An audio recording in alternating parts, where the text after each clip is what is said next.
Ustedes saben que en todo aniversario de congregación hay una reseña.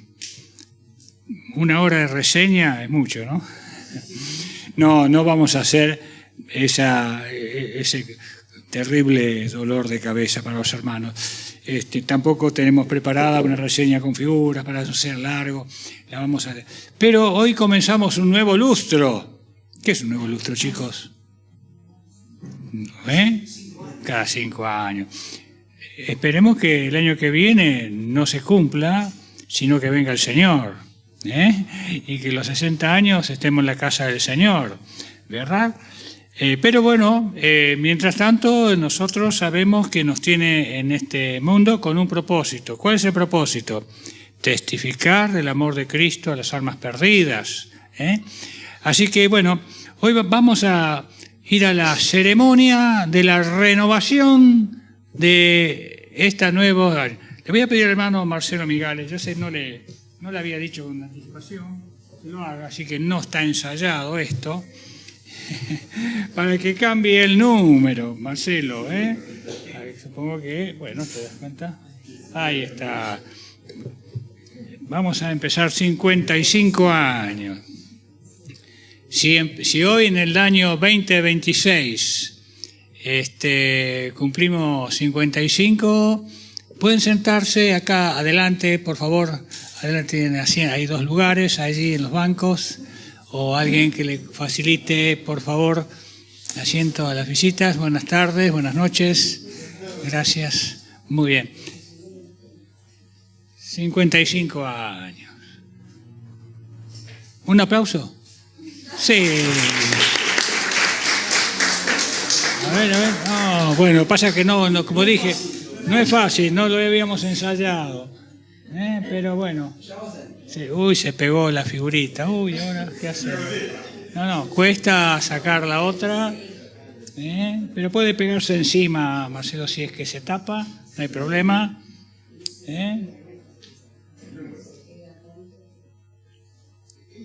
Y fíjense el mandamiento que hay arriba, el texto, ¿verdad? De Mateo 18. Por tanto, ir y hacer discípulos. Esa es nuestra tarea. Ese es nuestro trabajo. A la orden del Señor. Así que costó. Ya sale, ya estamos. Bueno.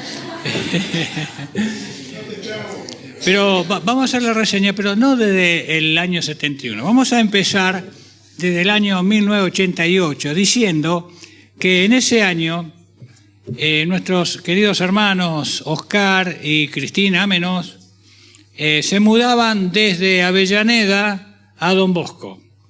Ya se habían casado hace unos 5 años y la familia empezó a crecer, ya con 3 hijos, y necesitaban una casa un poquitito más amplia.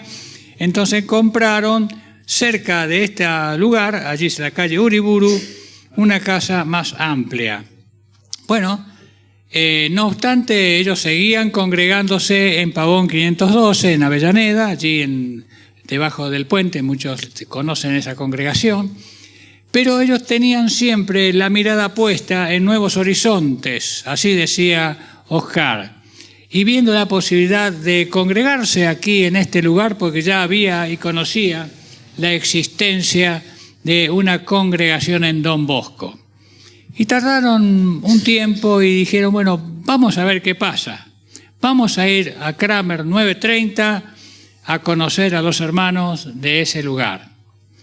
Cuando llegaron acá eran un puñadito de muy pequeño, un par de familias y algunos amigos, no mucho más, donde el responsable era don Francisco de Belder y su esposa doña María, y ellos estaban haciendo reuniones los domingos por la tarde, celebraban la cena, pero resulta que después de un tiempo, después de esa reunión, dejaron de venir, vinieron a una sola reunión.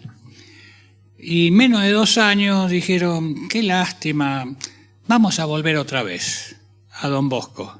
Vinieron. Cuando vinieron se encontraron con la puerta cerrada.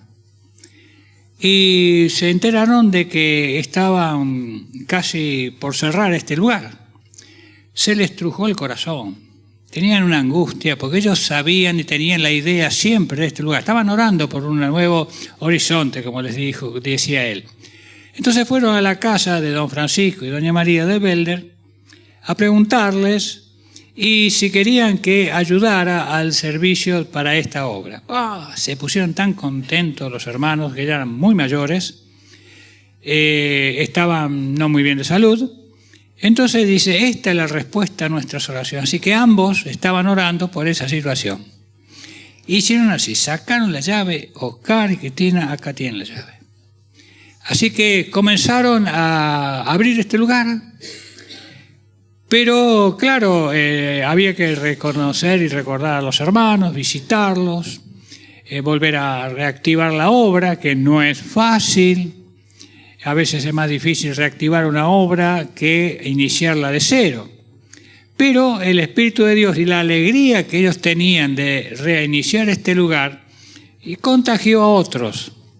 Y fue así que Francis de Belder, hijo del matrimonio que abrió este lugar, se acopló junto con su esposa Amelia, creo que se llamaba, a trabajar en la evangelización. Bueno, los principios de este lugar no fueron fáciles, hubo que hacer mucha limpieza, hubo que hacer reacondicionamiento de luces, recibieron así los bancos famosos que tenemos, algunos de ellos verdes, que están arriba, la mesa de la cena del Señor, los utensilios, y esto era una casa. En este lado, acá a mi derecha, era una cocina, allá a la derecha, a la izquierda mía, de aquel lado, un pequeño patio que tendría 3x3 solamente, y un salón tipo comedor, y la puerta es la original. La puerta original, pero era un comedor, nada más. Ese era el edificio de la congregación. Pero tenían tanta alegría, tanto gozo, que no vieron el trabajo que tenían que tener por delante. El trabajo por delante, ¿cuál era? Buscar las almas. Y ellos comenzaron a tener una alegría muy grande cuando vieron que las personas se acercaban. Se acercaban personas que se habían apartado, personas nuevas del barrio que nunca habían escuchado, pero todos venían con cargas, todos venían con problemas. Entonces, ¿qué tenían que haber dicho? No, cuántos problemas. No, así no, eso era lo que ellos estaban buscando. Con la palabra de Dios los consolaron, los pastorearon, algunos con problemas materiales, pero en el fondo tenían problemas espirituales. Entonces, ellos fueron los consoladores, los artesanos, así, de reparar, como en un hospital, a los enfermos que se acercaban, y poco a poco se fue agregando. Tenemos el privilegio de que desde esa época tenemos al miembro más antiguo aquí en la congregación, no digo el más viejo, el más antiguo, o sea que es más que viejo. Pero no, tiene un dinamismo, una alegría. Si ustedes ven las flores, las plantas, la vivacidad que tienen, todo esto se debe a esta hermana querida que desde los comienzos, antes que estuviera Oscar y Cristina, ya visitaba este lugar. Es nuestra hermana Emilia de Pedro. Levantá la manito. Emilia, levantá la mano para que te conozcan los otros. Ahí está Emilia, ahí está Emilia.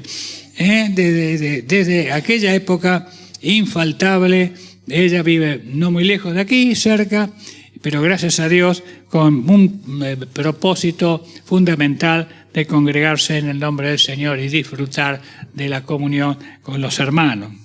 Así que desde entonces, cuando comenzaron las reuniones, antes de comenzar, los hermanos amenos conversaron con los ancianos y la iglesia de calle Pavón 512 en Avellaneda y le dijeron la posibilidad de que colaboraran con el testimonio en este lugar. Por supuesto, inmediatamente dijeron que sí, y le dijeron a Francisco de Belder y su doña María, dijeron: mire, don Francisco, queremos hacer saber que los hermanos de Pavón 512 están dispuestos a tomar este lugar como un anexo. ¿Qué les parece? Por supuesto que sí. desde ya. Así que de a poco, hermanos que vivían más cerca de aquí de Don Bosco, que se congregaban en Pavón 512, comenzaron a asomarse a este lugar y de a poco a colaborar. También comenzaron a venir personas de otras congregaciones para colaborar en forma así eventual o intermitente. Pero después se fueron agregando cada vez más en el sentido de que se fueron tomando iniciativa por ellos mismos. Los hermanos Amenós tuvieron una visión muy grande. Nunca sacaron hermanos de otra congregación. Nunca estimularon, che, venite para Don Bosco. Nunca. Ellos esperaron en el Señor. Entonces, las mismas almas de otras congregaciones fueron alentadas por el Espíritu de Dios a quedarse acá. Nunca ellos alentaron a que abandonen sus congregaciones de origen. Y esto lo digo porque es muy importante saberlo. Así que el Señor trajo las almas. Y bueno, por supuesto, inmediatamente hubo que hacer limpiezas, refacciones, ampliar un poquitito porque el grupo se iba ampliando. Y bueno, así en ese entonces la familia Ramírez, que comenzó también a ingresar acá, fue uno de los primeros también en aportar a este lugar, que hasta el día de hoy, Elvina y Pancho, así que con sus hijos, que eran pequeños, también trabajaron en este lugar. Fue así que entonces que el grupo se fue consolidando, se fue ampliando, de manera que el Señor fue añadiendo a la congregación con la expectativa de todos de que esto prosperara. Se hicieron eventos, recuerdo perfectamente de ellos, musicales, que uno de los atractivos que tuvo esta congregación en los eventos musicales, ¿saben quién fue? Cacho Tirao. Más jovencito, a lo mejor no se acuerdan, no saben quién fue un actor, un artista musical de primera línea, así como, a ver, menciónenme en alguno de famoso. También, como Samuel García. Bueno, un guitarrista profesional que no solamente tocaba la guitarra, sino el saxo, el clarinete, todos los instrumentos, ¿no? Era compañero de Piazzolla, era del nivel y de la altura de Piazzolla, y eran compañeros en el servicio que Cacho Tirado le hacía las partituras y ayudaba a Piazzolla en las partituras para los cantantes. Así que la atracción de este hombre, humilde, muy humilde, junto con su esposa, ¿cómo? Teresa, doña Teresa, congregaban aquí en este lugar. Se hizo un evento musical en la biblioteca Mariano Moreno, con la famosa obra que se llamó Las Pelusitas, donde el teatro se llenó con previo participación del hermano Cacho Tirado, con algunas canciones populares para niños y canciones infantiles también de la escuela dominical. Y eso fue muy hermoso ver cómo ese lugar permitió, a través de ese evento, que familias conocieran esta congregación. Bueno, así fue ampliándose el lugar, fue agrandándose las personas que iban acudiendo, y muchísimos. Si esta congregación estuvieran todos los que entraron, bueno, yo creo que no sé si en una cancha de fútbol podrían entrar la cantidad de personas que han venido. Muchos ya han pasado la presencia del Señor y están disfrutando en la casa del Padre. Otros han escuchado el Evangelio, han hecho oídos sordos. No sabemos el resultado, pero la palabra de Dios dice que no cae vacía. Y deseamos en la voluntad de Dios que ellos hagan su decisión antes que sea demasiado tarde de haber escuchado el Evangelio y aceptar a Cristo como su Salvador personal. Así que cada uno aportó en virtud de sus dones y servicios para la obra en este lugar. Y así fue creciendo. Y bueno, el propósito nuestro hoy en día, ¿cuál es? No ser impedimento para el crecimiento de la obra de Dios. No ser impedimento. Y gracias a Dios tenemos una hermosa, aunque es un grupo aparentemente reducido al lado de otras congregaciones, pero muy estable, y nos anima y nos entusiasma la calidad y cantidad de jóvenes que tenemos. Muchas gracias. Muy piadosos, responsables, agradables, y no quiero endulzarle más el oído, pero muy contentos los mayores de tener este grupo de jóvenes que esperemos en la voluntad de Dios vayan creciendo en el Señor, porque el día de mañana los más viejitos tendremos que ir retirándolos y los más maduros también darle lugar a ellos para que el Señor los vaya bendiciendo, y si no viene antes, pueda seguir en la tarea maravillosa de predicar y anunciar el bendito y glorioso mensaje del Evangelio.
Señor, que ahora nos llamas hijos de Dios, uno con Cristo, qué redención, somos siempre tuyos.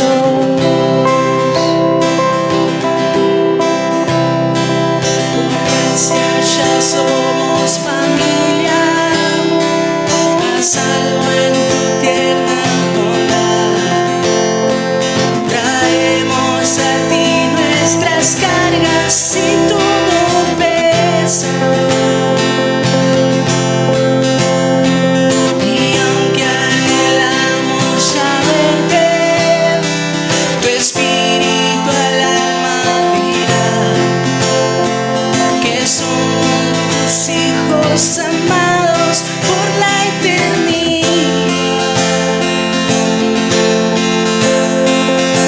Oh, cuánto amor derramaste, Señor, que ahora nos llamas hijos de Dios, uno con Cristo, qué redención, somos siempre tuyos. ¿Qué más podrá apartarnos de nuestra esperanza? Como tú podremos ser, somos siempre tuyos. ¿Qué más podrá apartarnos de nuestra esperanza? Como tú podremos ser, somos siempre tuyos. Oh, cuánto amor derramaste, Señor,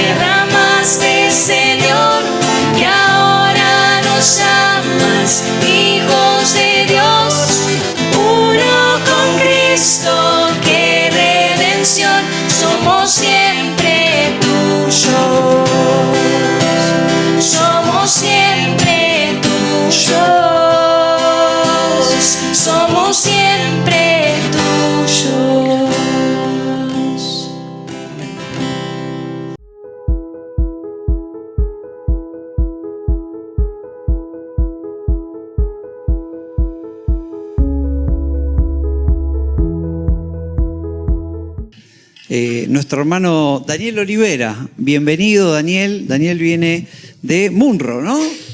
De Munro venís en esta tarde. Bueno, muchas gracias. También agradecemos a nuestro hermano Mario que se vino hasta acá. Nuestro hermano Ale Loero que se vino desde Villa Tesey. Así que tenemos visitas ilustres, digamos que son como de lejos. Somos, sí, del otro lado. Muy bien. Bueno, Daniel, nosotros ya estuvimos con vos ayer, los matrimonios, y te hemos conocido, pero me gustaría que, brevemente cuentes a la iglesia que hoy está reunida acá en este lugar, cómo es tu familia. Contanos un poquitito así breve de tu ministerio porque el tiempo nos apremia. Mañana también, para los que lo quieran conocer un poquito mejor, vamos a tener durante la mañana un espacio también con Daniel. Esperamos poder ver a tu señora también. Estamos viendo a ver si ya para mañana llega. Pero hoy brevemente vale la pena que los hermanos te conozcan un poquito más. Así que contanos cómo es tu familia, tu ministerio y la iglesia en la que están hoy también. Bien, bueno, yo soy Daniel Olivera. Mi familia es mi esposa Damiana, mi hija Keila. No pudieron venir, Keila se enfermó, ayer contaba gripe por todos lados. Bueno, hoy está mucho mejor. Pero bueno, estaba con fiebre y eso, entonces dijo Dami, no, me quedo, espero poder ir mañana y poder estar con nosotros mañana acá. La tarea que realizo, somos misioneros, mi familia, mi esposa y yo somos misioneros. Estuvimos 14 años y medio en Merlo, San Luis, ahí empezamos una obra. Vinimos acá hace 2 años que estamos en Buenos Aires de vuelta. Y estamos trabajando en lo que es trabajar con las iglesias en movilizarla hacia la misión. Esto es algo que la iglesia donde estamos, que es en Munro, calle Rubén Darío, venía orando hacía 3 años y nosotros hacía 2 años que veníamos orando y el Señor nos fue uniendo y nos llevó a conocernos, a compartir y a que le contáramos nuestros proyectos. Y ellos dicen, bueno, nosotros queríamos esto. Así que bueno, el Señor fue uniendo voluntades y deseos y empezamos a trabajar en lo que es llevar a la iglesia, especialmente a la juventud, pero trabajamos con toda la iglesia, hacia lo que es la misión. Y eso es como base. Hoy por hoy lo que estamos haciendo es trabajar con lo que es la tarea en adolescente. Estamos trabajando con adolescencia en riesgo, chicos que tienen, es decir, dificultades a montones, padres que no existen, situaciones de adicciones, abuso y demás. Y estamos trabajando como si fuera un centro de contención. Nosotros lo que estamos haciendo es trabajar los miércoles. Esa tarea que hacemos es básicamente un tiempo con ellos como si fuera un tiempo familiar.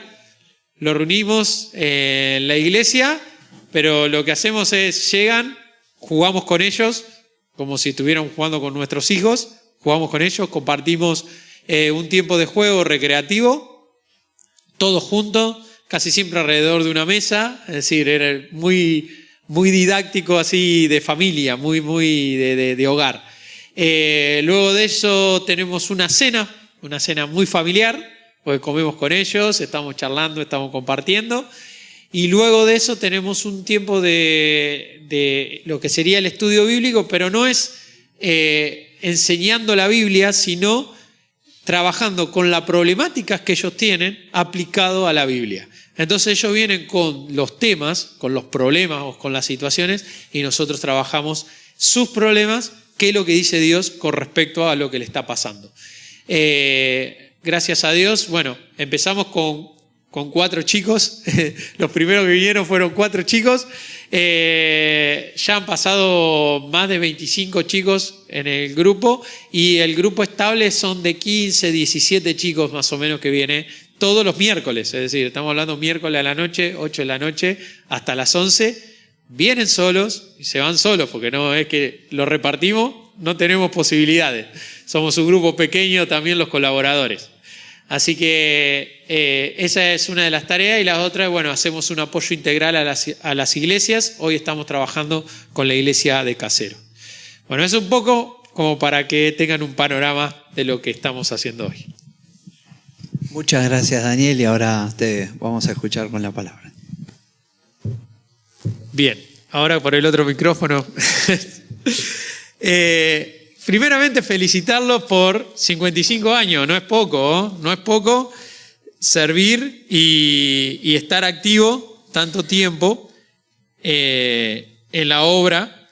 Sabemos que el enemigo no frena, no cesa, y bueno, llegar a cumplir 55 años es un montón, y damos gracias a Dios por estos 55 años que el Señor está obrando aquí en este lugar. Pensaba cuando me dijeron, mirá, podés participar, pensaba en qué mensaje en un aniversario. Señor, ¿qué quieres que hable en esto? Porque realmente sí, cuando no conocés la iglesia, esta es la segunda vez que vengo para este lado, cuando no conocés la iglesia hay cosas que no sabés y decís, bueno, Señor, guíame en lo que vos querés.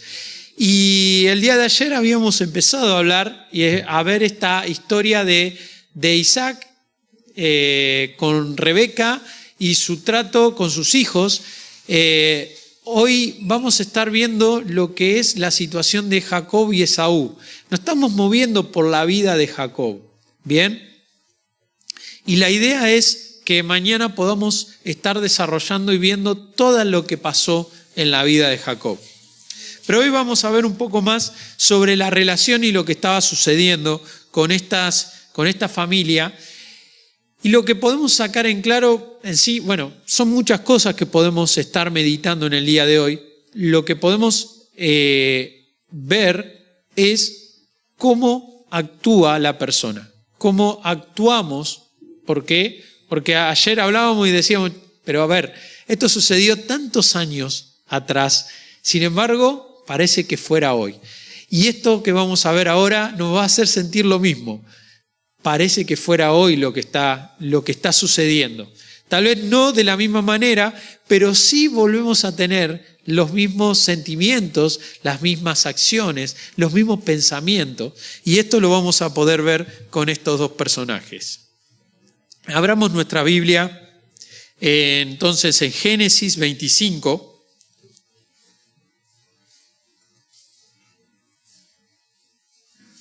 Génesis 25, versículo 27.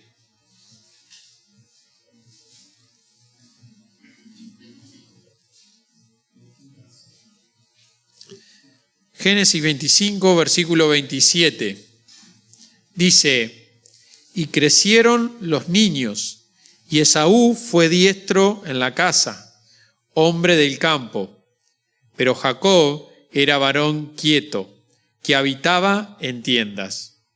Y amó Isaac a Esaú, porque comía de su casa, mas Rebeca amaba a Jacob. Y hizo Jacob un potaje, y volviendo Esaú del campo, cansado, dijo a Jacob, te ruego que me des a comer de ese guiso rojo, pues estoy muy cansado. Por tanto fue llamado su nombre Edom.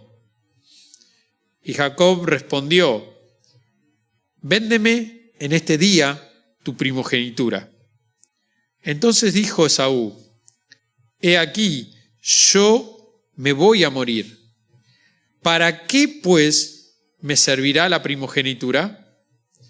Y dijo Jacob, júramelo en este día. Y él le juró. Y vendió a Jacob su primogenitura. Entonces Jacob dio a Esaú pan y del guisado de las lentejas, y él comió y bebió, y se levantó y se fue, así menospreció Esaú la primogenitura. Bien, nosotros podemos sacar muchas cosas de este pasaje. Una de las cosas que yo quiero que empecemos a pensar, lo que le había sido para Jacob todas estas cuestiones. Ayer habíamos hablado un poco de la situación familiar. Muchas gracias. La situación familiar. La situación familiar era un padre amaba más a un hijo y la madre amaba más al otro hijo, pero los dos habían nacido el mismo día. La primogenitura, que ahora lo vamos a ver, era algo valioso. Y se ve que para Jacob era algo que le estaba dando vuelta en la cabeza hacía mucho tiempo. Decir, me estoy perdiendo esto, ¿por qué? Porque estaba colocado de una manera que no estaba colocado mi hermano. Porque él salió, ¿qué? 2 minutos antes y yo tuve que salir 2 minutos después. Es decir, perdí mi lugar de ser tal vez el favorito por haber nacido después, porque pasó esta situación.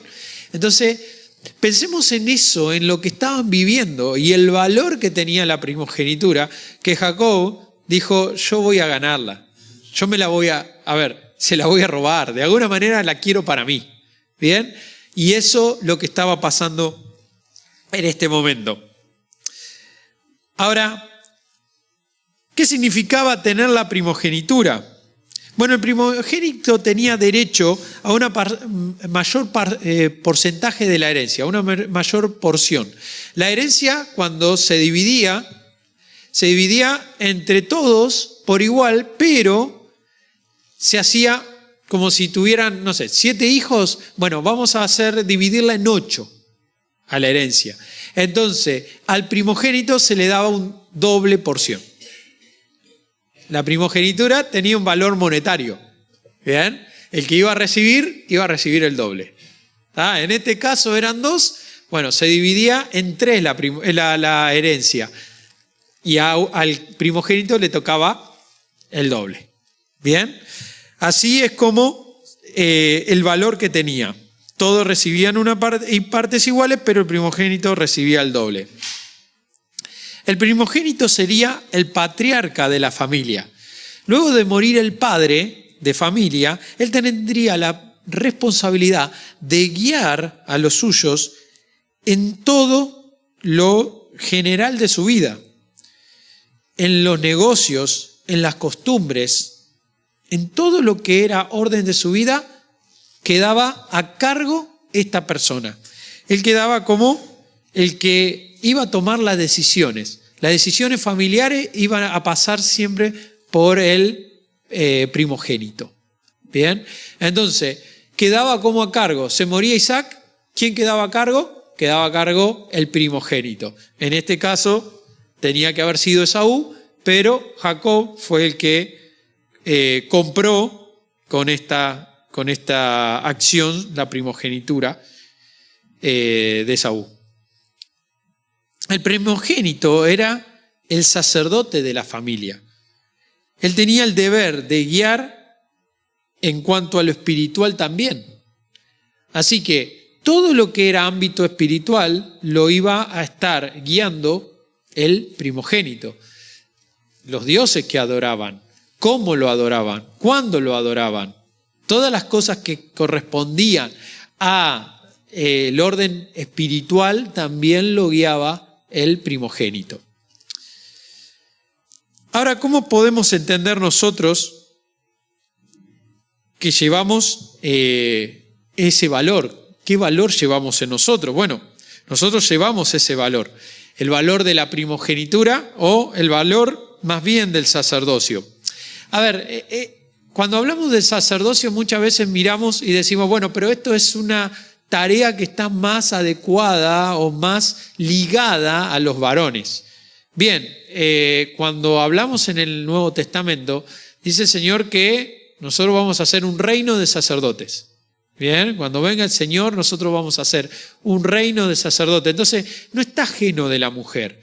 Tal vez sí hay cosas que la mujer no va a hacer de la misma manera que el varón, pero ella tiene un lugar también de sacerdocio. No se ejerce de la misma manera, pero se ejerce. A ver, ¿en dónde el hombre es sacerdote? ¿En dónde podemos ser sacerdote? O también, bueno, ¿en qué lugar es la mujer? Sería, el hombre tiene que ser sacerdote de su familia, tiene que ser sacerdote en la iglesia y tiene que ser sacerdote en su vida. Tal vez la mujer no va a ser sacerdota en su familia, sacerdotisa en su familia. ¿Por qué? Porque tiene el varón, cumple ese rol, pero la mujer también tiene que cumplir un rol parecido o similar en todo esto. En el caso de la iglesia, ahí sí sabemos que la mujer tiene que guardar un lugar y el hombre tiene que guardar otro. Entonces ahí podemos decir que no. Pero en la vida personal, en la vida de cada uno de nosotros, tenemos que ser sacerdotes. Ahora, tenemos que pensar un poquito en esto, justamente en esto. El sacerdote tenía una tarea.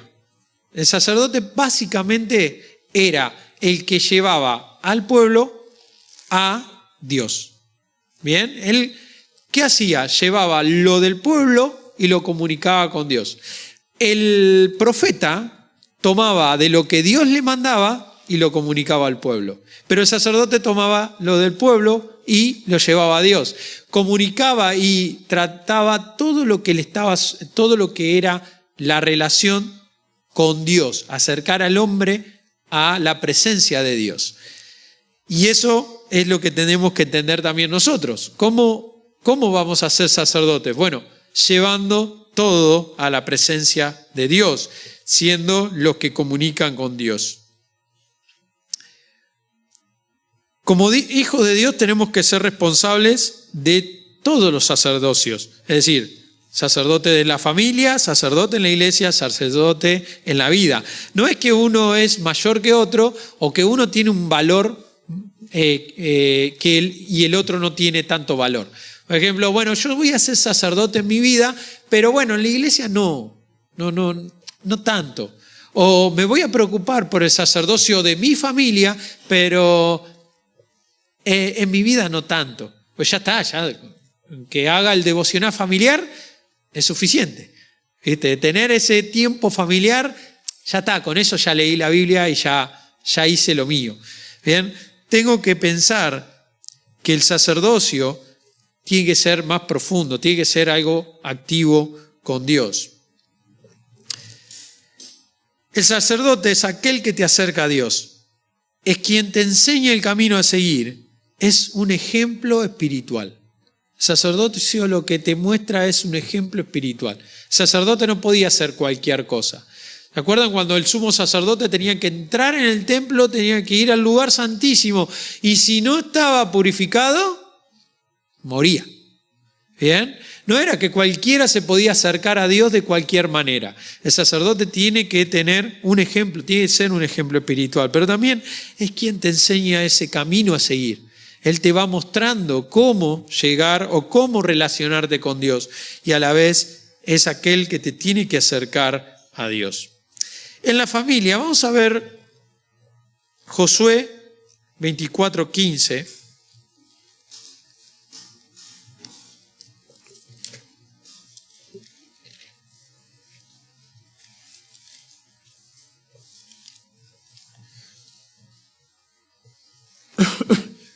Josué dice así, 24:15, y si mal os pareciere servir a Jehová, escogeos hoy a quien sirváis.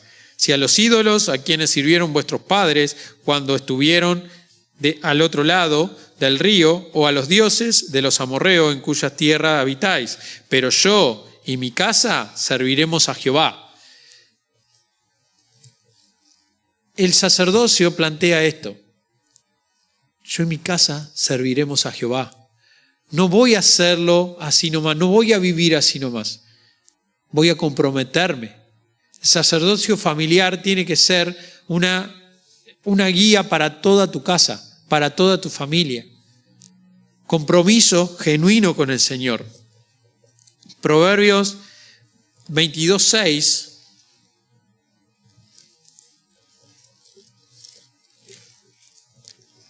Proverbios 22:6. Dice, instruye al niño en su camino, y aunque fuere viejo, no se apartará de él. Cuando nosotros enseñamos en nuestra casa, cuando somos sacerdotes de nuestra casa, enseñamos y aplicamos la palabra de Dios, es muy difícil que nuestra familia se desvíe, que nuestra familia termine haciendo cualquier cosa. Pero si nosotros no enseñamos, si nosotros no inculcamos el estudio de la palabra de Dios, el conocer al Señor, el tener una relación cercana con Él, el orar al Señor, el comunicarse con Él, sí, no esperemos que nuestros hijos, por ósmosis, ellos quieran seguir al Señor. Que nuestra familia esté entera y estable porque vamos a la iglesia. No es así. El Señor tiene que estar todos los días en nuestra vida, no solamente el domingo. Cuando no actuamos de la manera correcta en nuestra familia, y tarde o temprano las cosas se empiezan a desviar. Y vemos que, ¿cómo puede ser que nuestro hijo, nuestra hija, no esté eligiendo al Señor primero? ¿Te ve a vos elegir al Señor primero? Bueno, si no te ves a vos, y va a ser difícil que pueda elegir ella o él al Señor primero. ¿Lo estás instruyendo en el camino? Es decir, ¿vos crees que porque vos sos cristiano, tu hijo, es decir, vos sos hijo de Dios, tu hijo va a ser nieto de Dios? Porque si no sos vos el que lo lleva en ese camino, ¿qué pensás que va a pasar? La realidad es que es ahí a donde nosotros tenemos que ser sacerdotes de nuestro hogar, de nuestra familia, pero también en la iglesia. 1 Timoteo,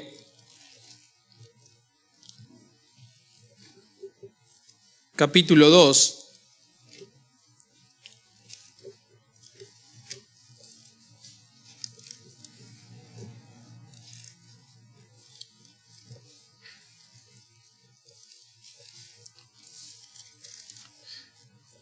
Primera Timoteo 2, versículo 11. Dice, la mujer aprenda en silencio con toda sujeción, porque no permito a la mujer enseñar ni ejercer dominio sobre el hombre, sino estar en silencio. Bueno, ahora me voy a ganar el rencor de las hermanas. Vamos a leer otro versículo antes de hacer comentarios sobre esto. 1 Corintios 14. 1 Corintios 14.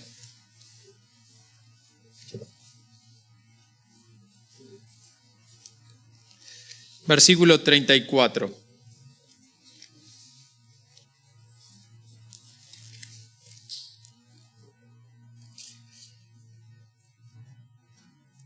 Dice, vuestras mujeres callen en la congregación, en las congregaciones, porque no les permito hablar, sino que estén sujetas, como también la ley lo dice.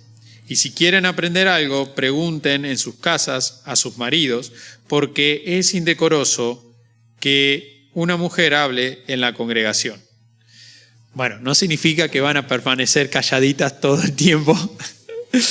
A ver, ¿cuál es la idea acá? La idea es que la mujer no tenía la tarea de hablar, de enseñar, de participar en esas reuniones, ¿bien? Pero participar hablando o enseñando, ¿bien?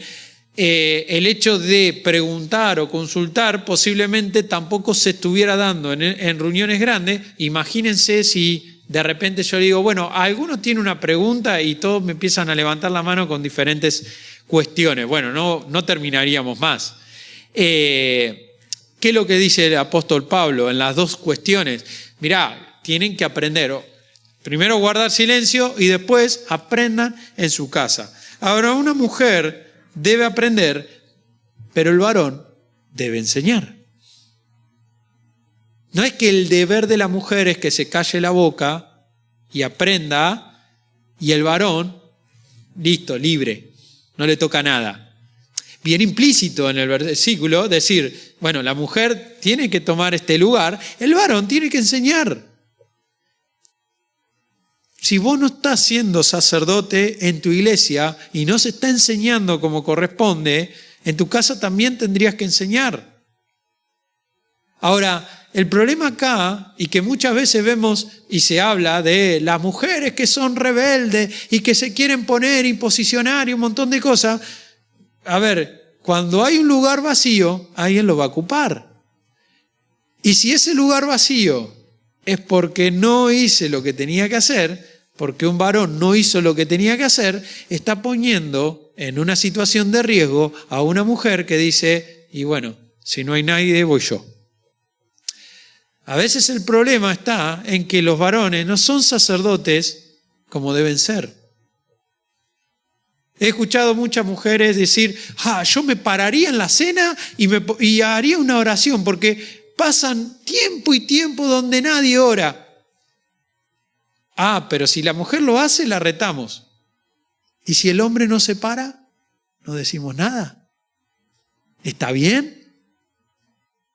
La realidad es que hemos dejado nuestro sacerdocio.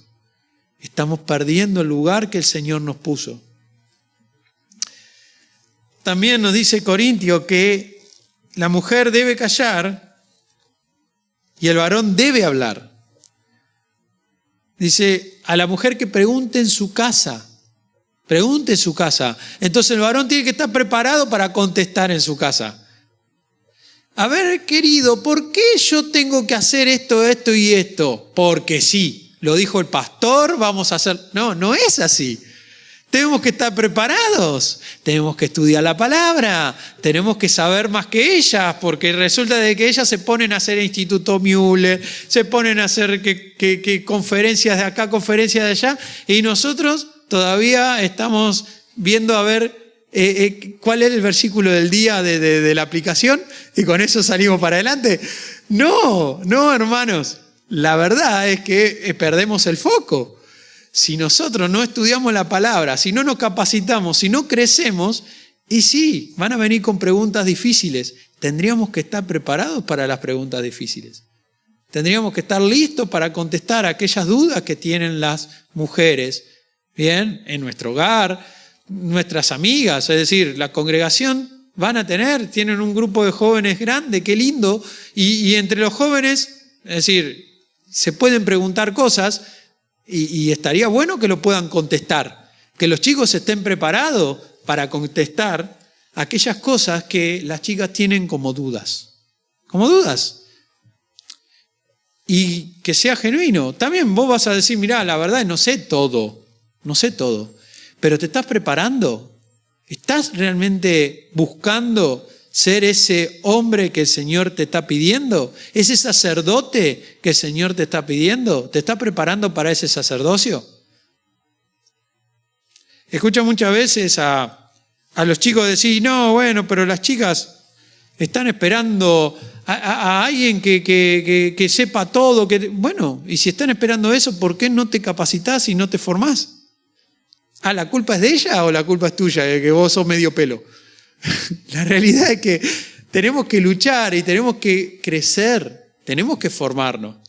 Entonces, queremos la iglesia que siga avanzando, la iglesia que siga creciendo, la iglesia que obre en función a lo que el Señor quiere. Bueno, tenemos que prepararnos, tenemos que estar listos para todo esto.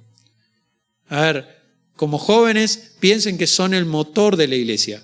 Hoy la iglesia se mueve porque los jóvenes empujan a que todo esto se mueva. Ahora, también, es decir, si ustedes no tienen una dirección, pueden hacer mucha fuerza, pueden tener mucho movimiento, pero irse para cualquier lado.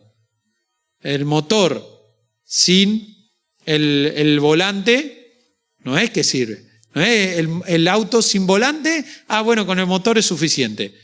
No, vamos a chocar. Entonces, prepárense, preparémonos. La iglesia tiene que seguir. 55, bueno, de acá es el punto de partida. Para muchos de los que están acá podría ser el punto de partida, de decir, bueno, ¿y acá cuántos años más? Yo sirviendo al Señor, siendo ese sacerdote. En tu vida, 1 Timoteo 4:12, nos habla claramente Pablo.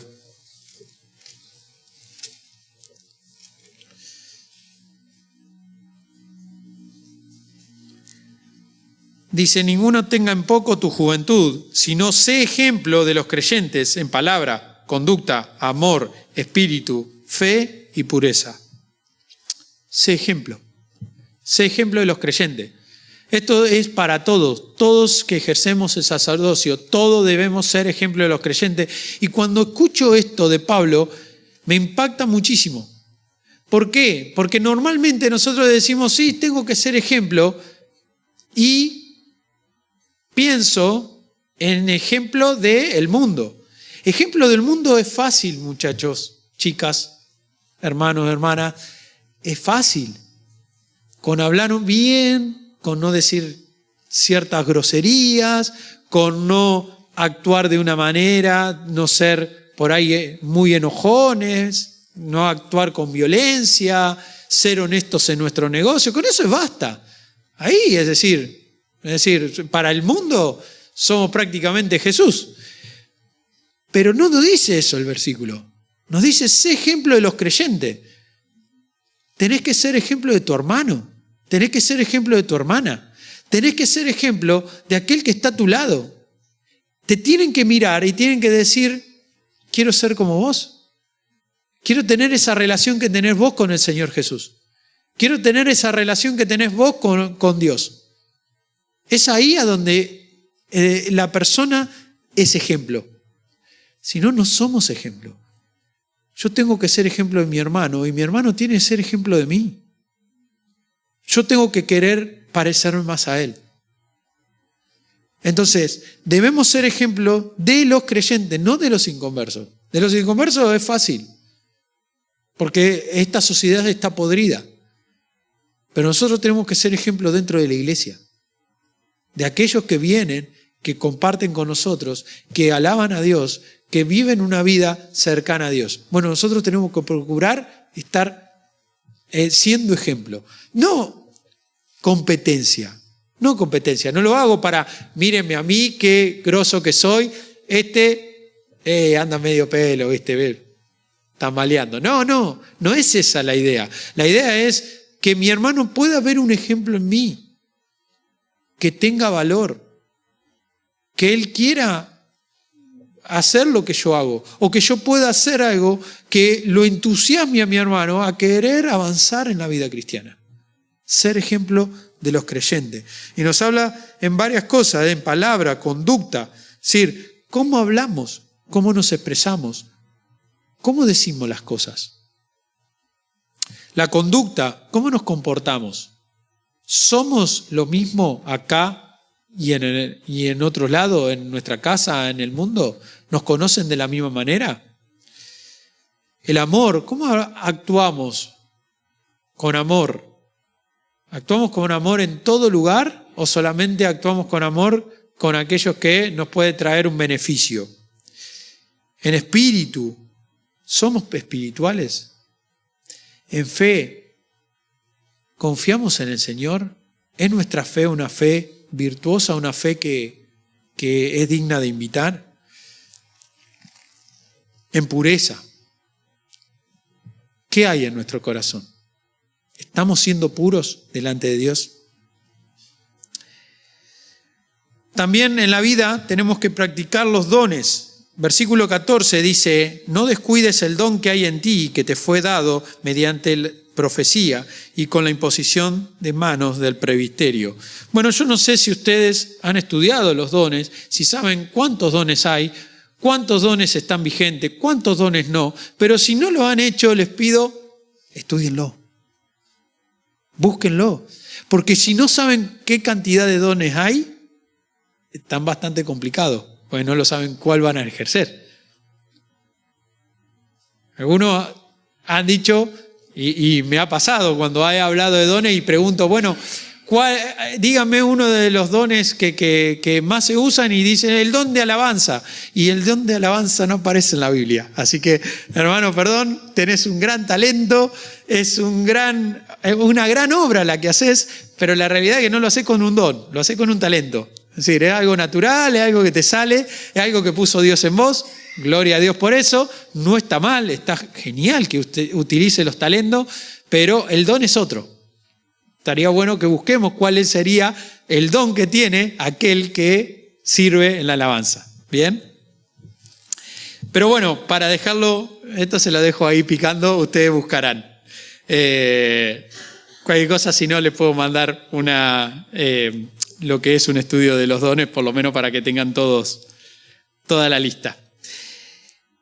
Pero también en el cuidado personal y doctrinal, versículo 16 dice, ten cuidado de ti mismo y de la doctrina, persiste en ello, pues haciendo esto te salvarás a ti mismo y a los que te oyeren.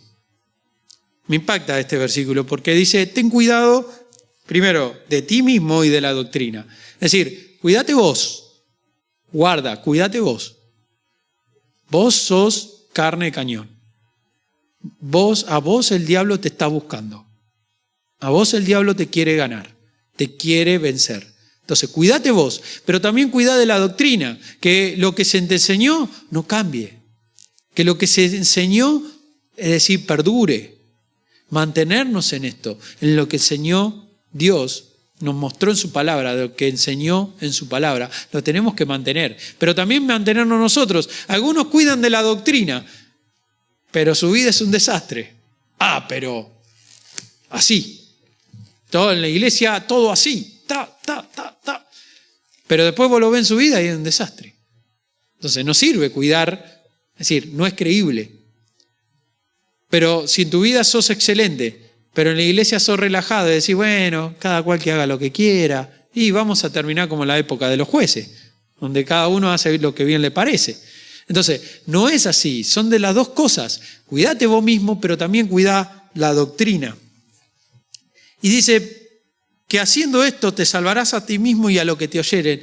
Y esto no habla de salvación en cuanto a la obra de la cruz. No habla de salvación porque vos te vas a salvar de ir al infierno. No es esa salvación. Te vas a salvar de caer en errores. Te vas a salvar de andar patinando. Te vas a salvar de un camino equivocado. Te vas a salvar de consecuencias que no querés tener. Entonces, ¿es importante? Claro que es importante. El Señor nos habla de que tenemos que ser sacerdotes en nuestra vida. Ahora pensemos un poquito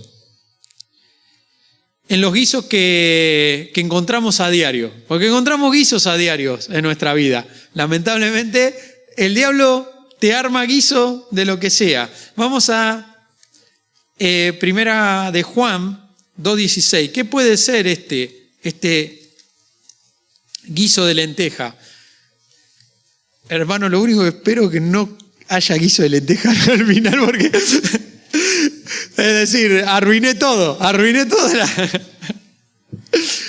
Primera de Juan 2, versículo 16 dice, porque todo lo que hay en el mundo, los deseos de la carne, los deseos de los ojos y la vanagloria de la vida, no proviene del Padre, sino del mundo. Bien, esta es la base. De acá ustedes pueden sacar una pluralidad de posibilidades, pero esta es la base.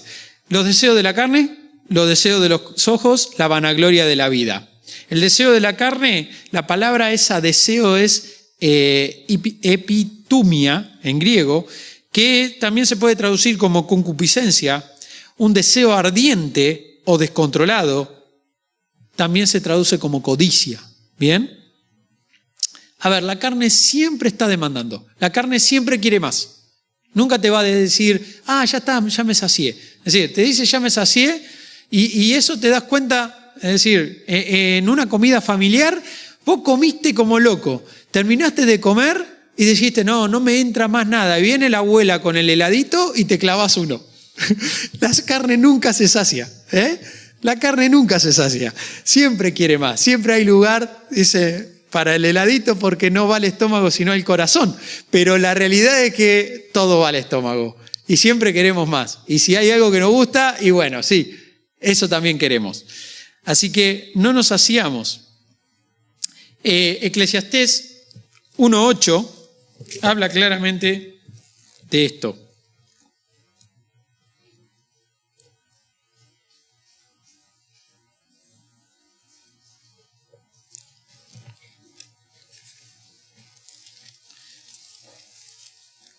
Eclesiastés 1:8 dice, todas las cosas son fatigosas más de lo que el hombre puede expresar. Nunca se sacia el ojo de ver ni el oído de oír. Bien, los deseos de los ojos, nunca se cansa los ojos de ver ni el oído de oír. Hoy es mucho más palpable esto. ¿Por qué? Porque agarramos nuestro celular y vamos a una aplicación y empezamos. Y estamos horas y horas y horas. ¿Por qué? Porque el ojo nunca se cansa de ver.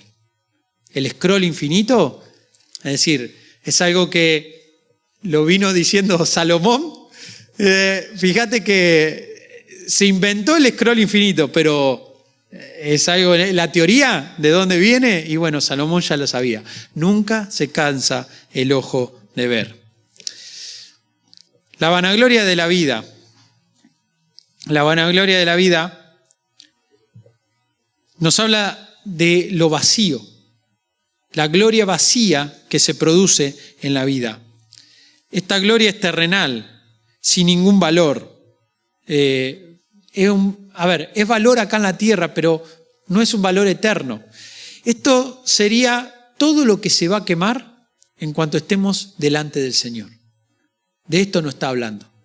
Así que el diablo te ofrece estas tres cosas en diferentes ámbitos. Los deseos de la carne, mirá, tenés la posibilidad de esto, tenés la posibilidad de aquello. ¿Para qué vas a estar en la iglesia? ¿Para qué vas a ser un buen sacerdote? ¿Para qué vas a cuidar tu primogenitura? Te lo ofrece. Y por un guiso estás perdiendo todo. Por algo tan poco palpable o tan poco sustentable, porque es momento y nada más. Ahora, la pregunta es, ¿por qué Esaú necesitaba tanto comer ese guiso? Y la respuesta está en lo que dice ese versículo, que Esaú estaba cansado. Esaú vino de ir a cazar. Él tenía todo armado, su casa, hizo todo lo que quería hacer, vino de cazar, no sé si cazó mucho, si cazó poco, pero vino cansado. Y cuando estás cansado, estás propenso a que las cosas pasen. ¿Por qué? Bueno, porque Esaú estaba cansado. Y cuando una persona está cansada, hay cosas que permite igual. Vamos a ver Mateo 11.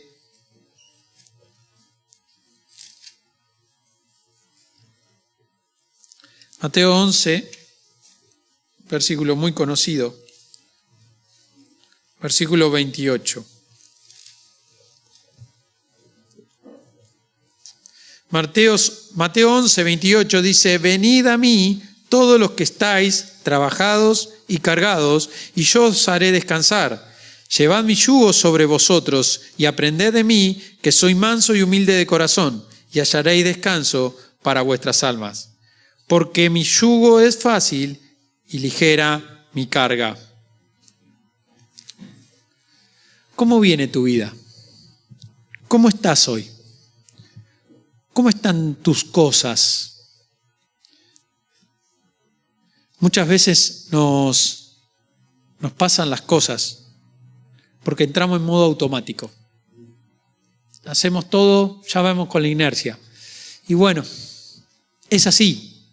Tengo que hacerlo. Tengo que avanzar. Tengo que seguir. No podemos pensar ni razonar lo que hacemos. Y el mundo nos lleva puesto. Hacemos mucho, pero tenemos pocos resultados. Pensemos en este versículo. Dice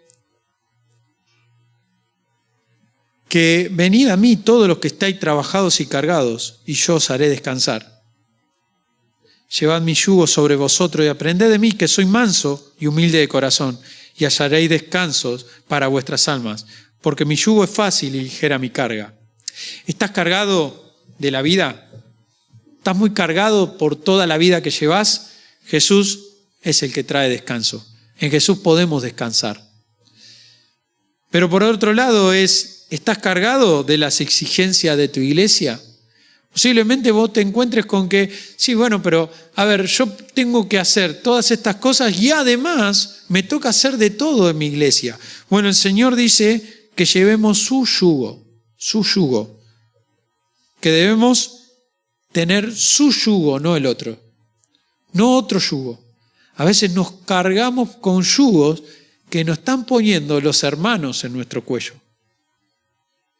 Tenemos que definir cuáles son los yugos del Señor, cuál es el yugo del Señor y cuál es el yugo de toda la iglesia. Hay hermanos que, por más que vos digas, a ver, tengo que tomar estas responsabilidades, pero toda la otra no la puedo tomar. Ay, por favor. Ay, dale, vos me podés ayudar. Ay, te necesito.